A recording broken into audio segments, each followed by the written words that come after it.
Bismillahirrahmanirrahim. That's a very good question.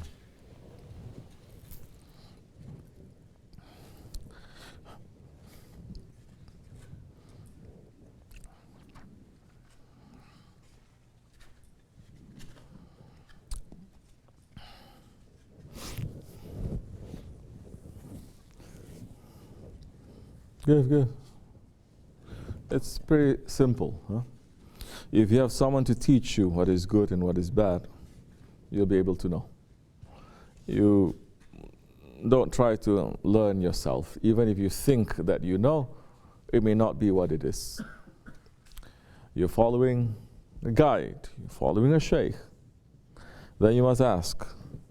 You're following a Shaykh, then you must follow. You're following a Shaykh, then you must obey. For you to be able to know what is ahead of you, how to read that sign. Because the shaitan may change the sign just like that too. Your ego may look at something else also, cause you to be tricked. The signs, they need to be first taught by a friend of Allah. And more than that sign that you're going to see, you're going to check what is in your heart. You're going to check what is in your intentions. You're going to check what are your actions. You're going to check what is in your past. You're going to check what you want from the future.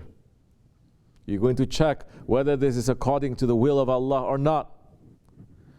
You're doing that and you have a shaykh that is going to knock you wall to wall. It is now not going to be very difficult for you to read the signs that is in front of you. You may come to the point where you say, I'm not even going to look so much for these signs. Because the one who is bigger than these signs, it is who? Your guide.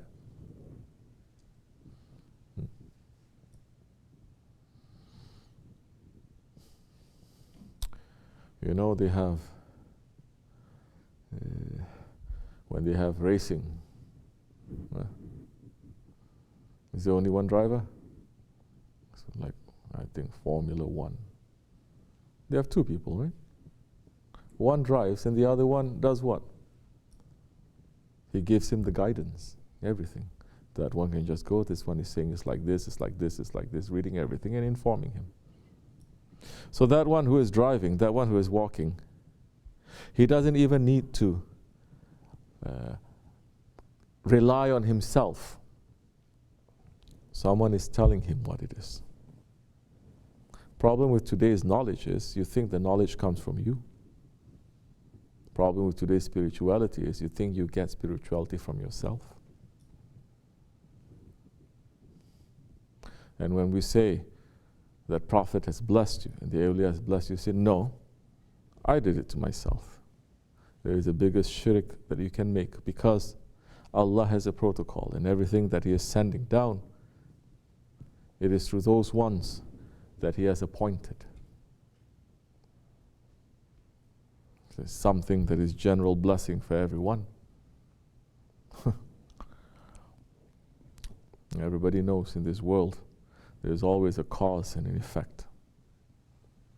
Not even the light of the sun goes directly to us.